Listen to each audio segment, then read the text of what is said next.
ഇന്നിപ്പോൾ എല്ലാവരുടെയും കണ്ണുകൾ, എല്ലാ കണ്ണുകളും റാഫയിലേക്ക് എന്നാണല്ലോ പറയുക. അപ്പോൾ അങ്ങനെ ഒരു ചിത്രീകരണം ഉണ്ടായതാണ്. 4.4 കോടി ആൾക്കാർ അത് ശ്രദ്ധിച്ചു എന്നാണ് പറയുക. അപ്പോൾ അത് ഭയങ്കരമായ പ്രചരണമാണ്. എന്ന് വിചാരിച്ച് അത് നിസ്സാര കാര്യമായി നമുക്ക് തള്ളിക്കളയാൻ പറ്റില്ല. മനുഷ്യക്കുരുതി എവിടെയായാലും അത് തെറ്റാണ്. മനുഷ്യൻ നിഷ്കളങ്കനായവൻ വധിക്കപ്പെടുക എന്ന് പറയുന്നത് അപലപിക്കപ്പെടേണ്ട കാര്യം തന്നെയാണ്. പക്ഷേ ഇവിടെ നമുക്ക് ആരുടെയും പക്ഷം പിടിക്കാൻ പറ്റുകയില്ല. ഒരിക്കലും നമുക്ക് കുറ്റത്തെ ആര് ചെയ്താൽ അംഗീകരിക്കാൻ പറ്റുന്നതല്ല. കാരണം മറുഭാഗത്ത് പറയുന്നു, യുദ്ധം നിർത്തിയാൽ ഞങ്ങൾ പിന്നീട് ഉണ്ടാവുകയില്ല, അതുകൊണ്ട് ഞങ്ങൾ യുദ്ധം തുടരും. അവരതുപോലെ തന്നെ മറ്റൊരു ചിത്രം പ്രസിദ്ധീകരിച്ചു. എന്താണ്, 1 വയസ്സുള്ളൊരു കുഞ്ഞ് അല്ലെങ്കിൽ 1.5 വയസ്സുള്ളൊരു കുഞ്ഞ്, അതിൻ്റെ മുമ്പിൽ തോക്കുമായിട്ട് നിൽക്കുന്ന ഹമാസ് സ്പീക്കറിൻ്റെ ചിത്രം, അതും വൈറലായി. ഇത് രണ്ടിൻ്റെയും നടുവിലാണ് നമ്മളിപ്പോൾ നിൽക്കുക. അതുകൊണ്ട് ഇവരുടെ കണ്ണ് റാഫയിലേക്ക് എല്ലാ കണ്ണും തിരിഞ്ഞപ്പോൾ ഇസ്രായേൽ ചോദിക്കുന്നത്, ഒക്ടോബർ 7-ന് നിങ്ങളുടെ കണ്ണ് എവിടെയായിരുന്നു എന്നാണ് ചോദിക്കും. എവിടെയായിരുന്നു അപ്പം നിങ്ങളുടെ കണ്ണുകൾ? ആ ചോദ്യത്തിന് അർത്ഥമുണ്ടല്ലോ. അല്ലെങ്കിൽ ഇതുവരെ ഞങ്ങളുടെ ബന്ധികളെ വിട്ടയക്കാത്ത അവസ്ഥയെക്കുറിച്ച് നിങ്ങൾ എന്ത് ചെയ്യും? അത് നിങ്ങളുടെ കണ്ണുകൾ കാണുന്നില്ലേ? അവരെ വിട്ടയച്ചിരുന്നെങ്കിൽ 10% തീരുമായിരുന്നില്ലേ?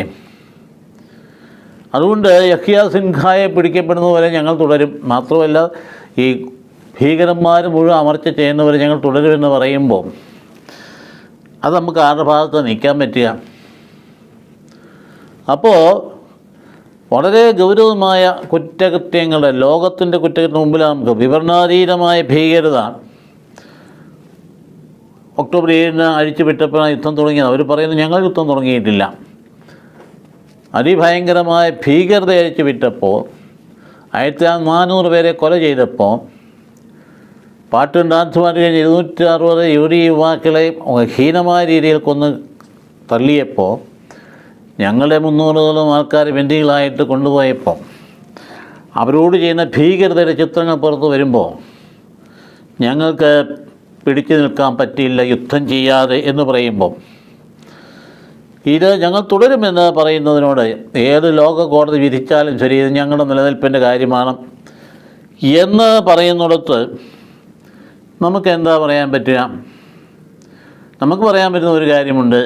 കാരണം എന്തായാലും ശരി, നിഷ്കളങ്ക മനുഷ്യരെ വധിക്കപ്പെടുന്നത് അപലപനീയമാണ്, ആരായാലും ശരി. അതുകൊണ്ട് എത്രയോ ഈ ക്രൂരത എന്ന് പറയുന്നത് ലോകമാകെ ഇപ്പം വ്യാപിച്ചിരിക്കുകയല്ലേ. കുഞ്ഞ് മനസ്സിൻ്റെ ആ കൊച്ചു പ്രായത്തിൽ തന്നെ മറ്റുള്ളവരെ കൊല്ലണം എന്നുള്ള വിഷം കുത്തി വെച്ച് കഴിയുമ്പം പ്രായമാകുന്നതിന് മുമ്പ് തന്നെ കൊല്ലാൻ തുടങ്ങുകയായി. ഓസ്ട്രേലിയയിലെ സിഡ്നിയിൽ കുർബാന ചൊല്ലിക്കൊണ്ടിരുന്ന ഒരു മെത്രാപ്പൊലിത്താൻ, അതായത് ക്രൈസ്റ്റ് ഗുഡ് ഷെപ്പേർഡ് പള്ളിയിൽ സിഡ്നിയിൽ വൈകുന്നേരം 7-ന് പ്രസംഗമധ്യേ ഒരു അസീറിയൻ ഓർത്തഡോക്സ് മെത്രാനാണ് മാറി ഇമ്മാനുവേൽ പയ്യനാണ് കയറി ചെന്നിട്ട് അദ്ദേഹത്തെ പല പ്രാവശ്യം കുത്തി. ആ കൂടെ 40 പേർക്ക് പരിക്കേറ്റെന്ന് പറയും. കൗമാരക്കാരനാണ്. ഇതൊക്കെ എന്തിൻ്റെ പേരിലാണ് നടക്കുന്നത്? ഇപ്പം ബാല്യകാലത്തിൽ തന്നെ വിഷം കുത്തിവയ്ക്കപ്പെടുന്ന ഒരു പ്രവണതയുണ്ടെങ്കിൽ അത് പരിഹരിക്കപ്പെടേണ്ടതല്ലേ?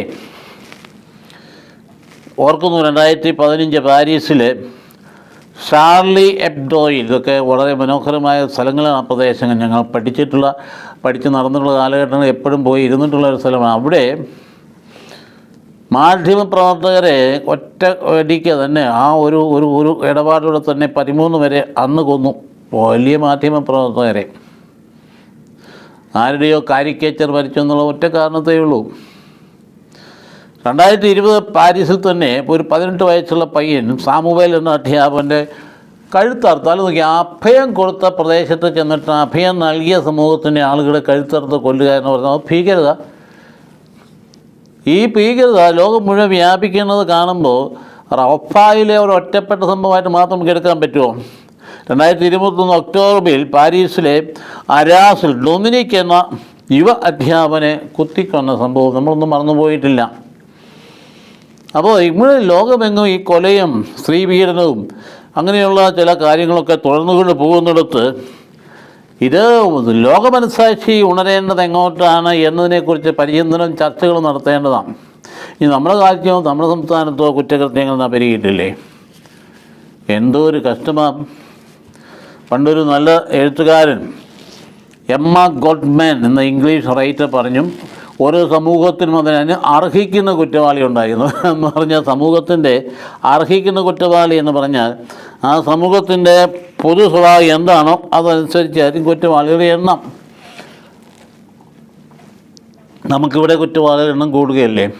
എന്തുമാത്രമാണ് എന്നും വാർത്ത കേട്ട് നമ്മൾ ഇതിനകത്തൊക്കെ ഒരു അത് ആദ്യം നോക്കും, ഇത് അടുത്തെങ്ങാനുമാണ് നടന്നത്, അടുത്തെങ്ങും അല്ലെങ്കിൽ നമ്മൾ കണ്ണടച്ച് വിടുകയാണ്. അപ്പോൾ തിരുവനന്തപുരത്ത് പേട്ടയിൽ ജാമ്യത്തിൽ ഇറങ്ങിയ ഒരു പ്രതി 2 വയസ്സുള്ള ഒരു നാടോടി പെൺകുട്ടിയെ തട്ടിക്കൊണ്ടുപോയ കാര്യം, അയാളുടെ പേര് ഹസൻ കബീർ എന്നാണ്. നാടോടി പെൺകുട്ടിയെ കൊണ്ടുപോയതാണ്. അതുപോലെ തന്നെ പേരാമ്പ്രയിൽ അനു എന്ന യുവതിയുടെ കൊലപാതകം, ഒരു എങ്ങോട്ടോ ഭർത്താവിൻ്റെ അടുത്തേക്ക് ഓടിപ്പോയ പെൺകുട്ടിയാണ്. അവളെ രക്ഷിക്കാൻ പറഞ്ഞ കൂട്ടത്തിൽ കൂടിയതാണ്. ജാമ്യത്തിൽ ഇറങ്ങിയ ശേഷം 58 കേസുകളിൽ പ്രതിയായിരുന്ന വ്യക്തി മുജീബ് റഹ്മാൻ എന്ന അദ്ദേഹത്തിൻ്റെ പേര്. അപ്പോൾ അതുപോലെ തന്നെ ആലുവയിൽ നമുക്ക് ഏറ്റവും പരിചിതമായ സംഗതി, വളരെ കോളുകളൊക്കെ തൊട്ടിച്ച് ആലുവയിൽ 5 വയസ്സുകാരെ പീഡിപ്പിച്ചു കൊന്ന പ്രതി അസഫാഖ് ആലം പോക്സോ കേസിലെ പ്രതിയായിരുന്നു. അപ്പോൾ ഈ അനുവിൻ്റെയൊക്കെ കാര്യം എടുത്തു നോക്കി, എന്തൊരു നമ്മുടെ സാഹചര്യം ഒന്ന് മനസ്സിലാക്കി കൊടുക്കുവാൻ വേണ്ടി പറയുക. സമാധാനത്തിലൂടെ നമുക്ക് പെൺകുട്ടിക്ക് ഈ നമ്മുടെ കേരളത്തിൻ്റെ പാതയിൽ സഞ്ചരിക്കാൻ പറ്റുമോ? ആ പെൺകുട്ടി വാസ്തവത്തിൽ തന്നെ ഭർത്താവിൻ്റെ അടുത്തേക്ക് സ്പീഡിൽ പോവുകയാണ്. വണ്ടി കിട്ടാതെ നടന്നു പോയപ്പോൾ ആ പുറകെ ചെന്നിട്ട് ഈ പ്രതി ഞാൻ അങ്ങോട്ട് അവിടെ ആക്കാമെന്ന് പറഞ്ഞപ്പോൾ ഈ പെണ്ണങ്ങ് വിശ്വസിച്ച് പുറയിൽ കയറി. കുറച്ച് കഴിഞ്ഞപ്പോൾ അദ്ദേഹത്തിന് ബസ് കോളിന് പോകണമെന്ന് പറഞ്ഞുകൊണ്ട് വണ്ടി നിർത്തിയിട്ട് പതുക്കെ താഴോട്ട് ഇറങ്ങിയിട്ട് ഇവളെ പിടിച്ചിട്ട് അവളെ ആഭരണങ്ങൾ കവർന്നു. റെസിസ്റ്റ് ചെയ്തപ്പോൾ അവളെ ചവിട്ടിക്കൊന്നു. ഇല്ലേ? 2 വയസ്സുകാരനെ പ്രതി ഹസൻ എന്ന് പറയുന്ന പാർട്ടി എന്നാൽ ഇത് ഉറങ്ങിക്കിടന്ന കുട്ടിയാണ് എടുത്തുകൊണ്ട് പോയത്. അത് മറ്റൊരു കേസിൽ ജാമ്യത്തിൽ ഇറങ്ങിയ ആൾ തന്നെയാണ്. അപ്പോൾ അതുപോലെ തന്നെ ഇതുപോലെ ഈ കുട്ടി ഒരു രക്ഷപ്പെട്ടു, 11 വയസ്സുകാരി ഇയാളുടെ കയ്യിൽ നിന്ന് രക്ഷപ്പെട്ടത് എങ്ങനെയാണ്? ഉറക്കെ കരഞ്ഞപ്പോൾ അടച്ചു പിടിച്ചപ്പോൾ എങ്ങനെയോ ആളുകൾ വന്നു കണ്ടു ചത്തുപോയി എന്ന് വിചാരിച്ച് ഇട്ടച്ചപ്പോൾ എന്നാ എൻ്റെ കുട്ടിയെ നേരെ വായ്പൊത്തി പിടിച്ച് ബോധത്തിലേക്ക് തായപ്പം മരിച്ചെന്ന് കരുതി ഒരു കുഴിയിലേക്ക് ഇട്ടേച്ച് പോയി. 13-ാം ദിവസം പ്രതി പിടിയിലായി. നമ്മുടെ പോലീസും എടുക്കരുത്, അത് പിടിക്കുകയൊക്കെ ചെയ്യും. പക്ഷേ പിന്നീട് എന്താ സംഭവിക്കും നമ്മൾ അന്വേഷിക്കരുതെന്ന് മാത്രമേ ഉള്ളൂ. ഇപ്പോൾ ആലുവയിലെ 5 വയസ്സുകാരുടെ കാര്യമാണെങ്കിൽ ഉണ്ടല്ലോ, അസഫാഖ്, അതായത് 2018 ഡൽഹിയിൽ 10 വയസ്സുകാരെ പീഡിപ്പിച്ച കേസിലെ പ്രതിയാണ്. ഇതുപോലുള്ള കുറ്റകൃത്യം വളരുന്നതിൻ്റെ ഇടയ്ക്കാണ് ഇപ്പോൾ നമ്മൾ കേൾക്കുന്ന അവയവക്കടത്ത്. സംഘാടമായിട്ട് നടക്കുന്ന ഒരു കാര്യം. എന്തിടപാടാണ് അതിൻ്റെ പിന്നിൽ നടക്കുന്നവർ ആർക്കറിയാം? കാര്യങ്ങൾക്കെല്ലാം വെളിച്ചത്ത് വരാതെ നമുക്കതേക്കുറിച്ച് പറയാൻ പറ്റില്ല. ഇതിങ്ങനെ നമ്മൾ കേരളത്തെക്കുറിച്ച് പറയുന്നതെങ്കിൽ ലോകത്തിൽ ആകമാനമായി നോക്കിയാൽ എന്തൊരു ഭയങ്കര കുറ്റകൃത്യങ്ങളാണ് മതത്തിൻ്റെ പേരിൽ നടന്നുകൊണ്ടിരിക്കുന്നത്. ഒന്നാമത് ഉദാഹരണം, നാഗർണോ ഖരാബാഖ് എന്ന് പറയുന്ന പ്രദേശത്ത് അസർബൈജാനിൽ, അതായത് അർമേനിയൻ ക്രൈസ്തവരെ 1,25,000 പേരെയാണ്. ഇത് അത്ര അകലെയൊന്നുമല്ല, ഈ ഗാസയിൽ നിന്ന് 1400 കിലോമീറ്റർ അകലെയാണ്. 1,25,000 പേരെ അവിടുന്ന് അട്ടിയോടിക്കാൻ മാത്രമല്ല അവരുടെ എല്ലാ സ്ഥാവര ജംഗമ വസ്തുക്കളും തകർത്ത് നശിപ്പിച്ച് കളയും. അപ്പോൾ അത് നമ്മൾ മനസ്സിലാക്കേണ്ട ഒരു കാര്യമാണ്. അതുകുറിച്ച് അപ്പം ഇവരുടെ കണ്ണുകൾ എവിടെ, ഈ മാധ്യമങ്ങളുടെ കണ്ണുകൾ എവിടെയായിരുന്നു? അപ്പോൾ അവർ 1,25,000 അന്നുണ്ടായിരുന്നതിന് മുമ്പ് ഇരട്ടിയുണ്ടായിരുന്നു. ഇപ്പോഴോ ആ പ്രദേശത്ത് ഒറ്റ ക്രൈസ്തവൻ പോലും ആർക്കും അതേക്കുറിച്ച് ഒരു വാർത്തയും കൊടുക്കാനായിട്ട് ഒന്നും സന്നദ്ധമല്ല. ഇതൊക്കെയാണ് നമ്മൾ തിരിച്ചും അല്ലെങ്കിൽ പൊളിച്ച് എഴുതേണ്ട കാര്യങ്ങളെന്ന് പറയുന്നത്. എന്നിട്ട് എന്നാ സംഭവിച്ചു? അവർ പോയി അർമേനിയയിൽ, ഒരു പാവപ്പെട്ട രാജ്യം അർമേനിയ, അവിടെ പോയി അഭയം പ്രാവശ്യം. അവിടെ 4,000 മതസ്ഥാപനങ്ങളാണ് തകർക്കപ്പെട്ടു, 3,000 പള്ളികൾ തകർക്കപ്പെട്ടു, മഠങ്ങളും ആശ്രമങ്ങളും തകർക്കപ്പെട്ടു. സിമിറ്റേരികൾ വരെ, ഗ്രന്ഥാലയങ്ങൾ, കുരിശുപള്ളികൾ, നൂറ്റാണ്ടുകൾ പഴക്കമുള്ള സാംസ്കാരിക പൈതൃകങ്ങൾ അത് മുഴുവൻ തകർത്ത് ഒന്നും തന്നെ അവശേഷിക്കുക. ഇപ്പം നമ്മൾ കണ്ടില്ലേ, ഇപ്പോൾ ഹാഗിയ സോഫിയയ്ക്ക് ശേഷം അടുത്ത പള്ളി കോരപ്പള്ളി അത് തന്നെ അത് പിടിച്ചിരിക്കുന്നു. അത് മറ്റൊരു മത ആരാധന കേന്ദ്രമാക്കി മാറ്റിയിരിക്കുന്നു. അപ്പം ലോകത്തിലേക്ക് നോക്കുമ്പോൾ ഈ ക്രൂരത എന്ന് പറയുന്നതിന് അതിർത്തിയില്ലാത്തത് വ്യാപിക്കുമ്പോൾ ഒരു സ്ഥലത്തെ സംഭവം മാത്രം എടുത്ത് അവിടെ മാത്രം എല്ലാ കണ്ണുകളും അങ്ങോട്ടെന്ന് പറയുന്നൊരർത്ഥമുണ്ടോ? എല്ലാ കണ്ണുകളും എല്ലായിടത്തോട്ടും ചെല്ലണ്ടേ? അപ്പോൾ ചരിത്രത്തിൽ ഇവരുടെ സ്ഥാനം ഇല്ലാതാക്കാൻ വേണ്ടി സർവ്വ തെളിവുകൾ നശിപ്പിക്കാൻ സിറ്റികളെ പേരുകളും തന്നെ മാറ്റിയേക്കാം, വീതി അതായത് സ്ട്രീറ്റിൻ്റെ പേര് മാറ്റുക. അപ്പോൾ അതുകൊണ്ട് ഇത്രയും നിർമ്മിതികൾ പോലും തകർത്തുകൊണ്ട് 16 നൂറ്റാണ്ട് പഴക്കമുള്ള സംസ്കാരത്തിൻ്റെയാണ് കാട്ടിക്കൂട്ടി വെച്ചിരിക്കുന്നത്. ആരായി ചെയ്ത് 1915 15 ലക്ഷം പേരെ കൊണ്ട് കൊല ചെയ്ത കൂട്ടക്കൊല ചെയ്ത പാർട്ടികളാണിത്. അപ്പോൾ അന്നൊന്നും UN എവിടെയായിരുന്നു, അല്ലെങ്കിൽ അതിനുശേഷം UN എവിടെയായിരുന്നു? ഇതൊക്കെ അറിയൊന്നും ഉണ്ടായിരുന്നു എന്തുകൊണ്ടാണ്?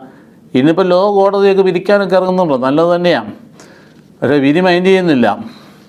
കാരണം ഇതിനകത്തൊക്കെ വളരെ വസ്തുനിഷ്ഠമായ സത്യസന്ധമായ നിലപാടുണ്ടോ എന്നതിന് സംശയമുണ്ട്. അപ്പോൾ അതുകൊണ്ട് ഇങ്ങനെ ഈ അഭയാർത്ഥികൾ നാഗോർണോ കരാബാക്ക്, അസർബൈജാനിലെ നാഗോർണോ കരാബാക്ക് എന്ന് പറയുന്നത് സ്വയംഭരണ പ്രദേശമാണ്. അവരവിടെ ഭരിച്ച് അവർ നിയമിച്ച സമാധാനത്തിൽ കഴിഞ്ഞുകൊണ്ടിരുന്നതാണ്. ആ പ്രദേശത്തെ ആളുകൾ മുഴുവൻ ഇപ്പം ടെൻറ്റുകളിലാണ്. ഒരു പത്രം, ഒരു പടപ്പോലും ഇവിടെങ്ങും വന്നില്ലല്ലോ, ഇതും വന്നില്ലല്ലോ. ഗാസയിൽ നിരന്തരം വന്നുകൊണ്ടിരിക്കുന്ന ഈ മാധ്യമങ്ങൾ അവർ കണ്ണല്ല അവിടെ. ഇതിനകത്ത് ഈ അഭയാർത്ഥികളുടെ ക്യാമ്പിനെക്കുറിച്ചോ ആ ചിത്രത്തെക്കുറിച്ചോ എന്ത് പര്യാകുലരാകാത്തത്? അപ്പോൾ അതുകൊണ്ട് നാഗോർണോ കരാബാക്കിൽ നേരത്തെ 2 ലക്ഷം പേരുണ്ടായിരുന്നതാണ്. അവർക്കാണ് 320 പള്ളികളുണ്ടായിരുന്നു. 1921 അസർബൈജാനിൻ്റെ ഭാഗമായി തീർന്നു. 1989 അവരെന്ത് ചെയ്തു? അന്ന് അവർ അസ്വത്ത് ഭദ്രാസനം എഴുമത്താപ്പോലത്തെ ഒരു സ്ഥാപനമൊക്കെ ഉണ്ടായതാണ്, ഒരു രൂപതയൊക്കെ ഉണ്ടായതാണ്. അപ്പോൾ ജനുവരി 1 കാരണം കരാബാക്കും അർസാക്കും ഔദ്യോഗികമായിട്ട് ഇല്ലാണ്ടായിട്ട് അവരങ്ങ് പ്രഖ്യാപിച്ചു. ഇപ്പോൾ കണ്ട് കിടക്കുന്നു, പള്ളി കൂടി എടുത്തുകൊണ്ട് പോയിരിക്കും. അപ്പോൾ അതുകൊണ്ട് ഈ വരുന്ന സാഹചര്യങ്ങളെയൊക്കെയാണ് നമ്മൾ മനസ്സിൽ ഇന്ന് കാണേണ്ടത്. കുറ്റകൃത്യങ്ങളെന്ന് പറയുമ്പോൾ മനുഷ്യ സഹജമാണെങ്കിലും അന്ന് യാക്കോബിൻ്റെ കാലത്തെ കുറ്റകൃത്യം പോലെ അല്ലത്. ഇതിപ്പോൾ എന്തോ ഒരു തരത്തിൽ കുറ്റകൃത്യം ചെയ്ത് കഴിഞ്ഞാൽ സ്വർഗത്തിൽ പോകാമെന്നുള്ള ചിന്തയിൽ, മറ്റുള്ളവരെ കൊന്നു കഴിഞ്ഞാൽ ഇവിടെ അങ്ങ് സ്വർഗത്തിൽ സമ്മാനം കിട്ടുന്ന ചിന്തയിൽ കുഞ്ഞുനാൾ തൊട്ട് മനസ്സിൽ വിഷം കുത്തി വെച്ച് കഴിയുമ്പോൾ അതിനനുസൃതമായി പ്രവർത്തിക്കുന്ന ഒരു വിഭാഗത്തെ അതൊന്ന് തിരുത്താൻ, അതിൻ്റെ അടിസ്ഥാനങ്ങൾ തിരുത്തിയിട്ട് നന്മയിലേക്ക് കൊണ്ടുവരാൻ കഴിഞ്ഞാൽ വളരെ കഴിവും ശക്തിയുമുള്ളൊരു വിഭാഗത്തിൻ്റെ ഒരു മനുഷ്യ ലോകത്തിനാവശ്യമായ നന്മയുണ്ടാവില്ലേ?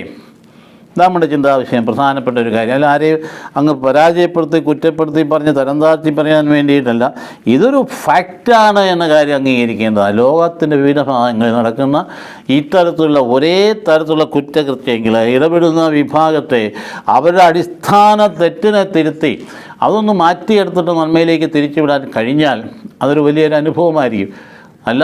എല്ലാവരെയെല്ലാം കൊന്നു തീർക്കുന്നതാണ് ഞങ്ങളുടെ ഏറ്റവും വലിയ ലക്ഷ്യബോധം എന്ന് പറഞ്ഞു കഴിഞ്ഞാൽ എന്ത് ചെയ്യാനാണ്? എന്നാ ചെയ്യാൻ പറ്റുന്നത്? ഭയപ്പെട്ട് മനുഷ്യന് ഭൂമിയിൽ ജീവിക്കാൻ പറ്റാതെ വരുമ്പോഴാണ് ദൈവം ഇടപെടേണ്ടി വരുന്ന സാഹചര്യം ഉണ്ടാകുന്നത്. ഇടപെടൽ ഉണ്ടാകുകയും ചെയ്യും. അതുകൊണ്ട് ഇസ്രായേലിൽ കാണിക്കുന്ന റാഫേൽ ചെയ്യുന്ന കാര്യങ്ങളെ നമ്മൾ അംഗീകരിക്കുകയുമല്ല. പക്ഷേ അവർ മറുഭാഗത്തൂടെ പറയുമ്പോൾ ഞങ്ങൾക്ക് നിലനിൽപ്പുണ്ടാവില്ല എന്ന് പറയുന്നത്, ഞങ്ങൾക്ക് ഞങ്ങളുടെ സ്വന്തമായിട്ടും ഞങ്ങളുടെ പിതാക്കന്മാർ ലഭിച്ച മണ്ണ് അവിടെ ഒരു ജീവിക്കാൻ അനുവദിക്കില്ല എന്ന് പറഞ്ഞാൽ അതിനപ്പുറത്തേക്ക് അവരെ തെച്ചുടച്ച് പരിപൂർണമായിട്ട് നീക്കി മാറ്റിക്കളയെന്നുള്ള എത്രയോ യുദ്ധങ്ങളുണ്ടായതിനു ശേഷം ഇപ്പോഴും അപ്രകാരം ഞങ്ങളെ സമീപിക്കുമെങ്കിൽ ഞങ്ങൾ യുദ്ധം നിർത്തുകയില്ല എന്ന് പറയുന്നിടത്ത് ഏത് ലോക കോടതി അതിന് എതിര് പറയാനായിട്ട് പറ്റുക?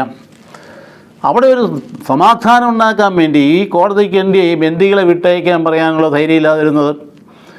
അപ്പോൾ ഇത്തരത്തിലുള്ള പ്രശ്നങ്ങൾ ഉണ്ടാകുമ്പോൾ ഈ ലോക കോടതി എന്നൊക്കെ പറയുന്നത് മനുഷ്യരാണ്. പക്ഷം പിടിച്ച് മുമ്പോട്ട് പോകുമ്പോഴാണ് സമാധാനം ഇല്ലാത്ത അവസ്ഥയുണ്ട്. അതുകൊണ്ട്